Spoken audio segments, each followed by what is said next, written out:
Hey guys, so we'll take a look at The Legend of Zelda Breath of the Wild on the Nintendo Switch. A game that has been a long time coming, or at least it certainly feels like it.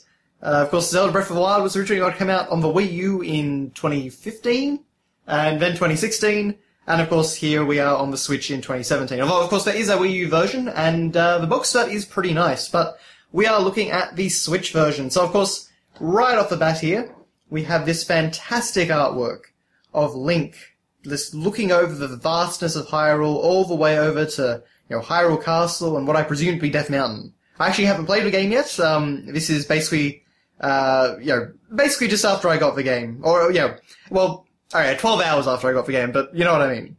So, over here, of course, we've got a lot of details in this artwork. And, we can see, towers and ravines and grass and clouds and, there's sort of a bridge over there and, all kinds of things. And Link himself, of course, looks fantastic. One thing I do love about living in Australia is that even though we are a PAL region, we don't necessarily get the European artwork.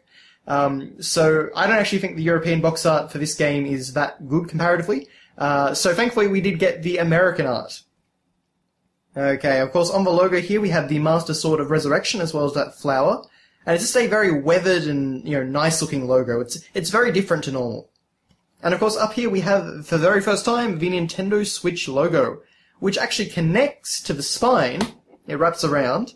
We got the Switch logo up there, and The Legend of Zelda Breath of the Wild written in pretty basic writing. I'll be honest, I actually am a bit disappointed in the spine. I think that the Wii U spines are much better because they actually featured not only logos, but also pictures, the little icons that the game would have, on the Wii U menu, but, c'est la vie.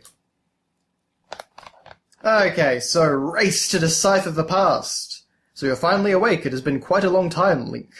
The history of the royal family of Hyrule is also the history of Calamity Ganon, a primal evil that has endured over the ages. So a lot of the lines from the trailer, weirdly enough. And of course some fantastic shots showing off just how amazing this game does look. Fight for the future of Hyrule. Indeed, the princess has been waiting an awful long time. Very excited to find out the story of this game finally. Very much looking forward to that. I feel like this is going to be one of those Zelda games which has a lot of twists and turns. But anyway, inside, well, we've got a receipt.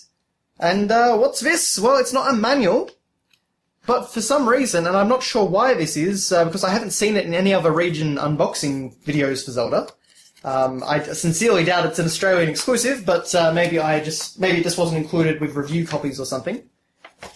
We get a poster. We get a full Zelda poster, so of course this is the European artwork. And in its full form like this, it looks pretty fantastic. Of course we got Link looking back at us, and of course we got like a giant, some birds up there, I guess some shadows of birds. We've got, of course, Hyrule Castle over there, and just, again, showing the vastness of the world. And sort of a natural beauty.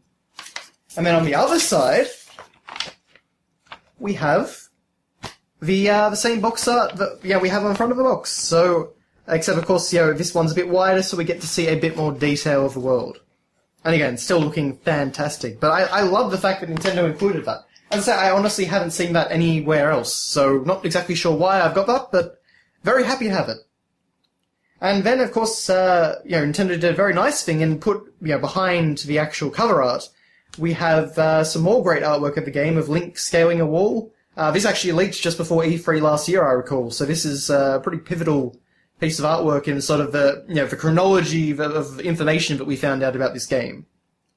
So, very cool indeed. And over here we have the little tiny, itty-bitty Switch cartridge. This is about as small, well, it is as small as I've ever seen a game cartridge, and it's kind of insane that they can fit a game like Zelda on something like this. I do kind of like the idea of going back to cartridges, though, because, naturally, load times are much better. And load times have become a bit of an issue, recently in sort of modern AAA open-world games, so, yes, very nice indeed. And you can see we do actually have a little tiny bit of artwork over here. Sort of showing, I guess, Calamity Ganon and something else, but again, it is very, very tiny. Now, I'm not going to taste it, as you may have heard, until I've confirmed that Switch cartridges are actually given a sort of bittering agent, which makes them taste awful, so that little kids don't eat them. Which, of course, prompted everyone to try and eat them, which is great. But anyway, amazingly tiny. It's kind of crazy to think we've got this box, which is pretty tiny in of itself. It's more like a PSP box. You know, and but you've got all this box space for just this tiny little cartridge. But that is your look at The Legend of Zelda Breath of the Wild. I'm incredibly excited to dig into this one. So I think that's what I'm going to do. So thank you guys very much for watching, and I'll see you next time.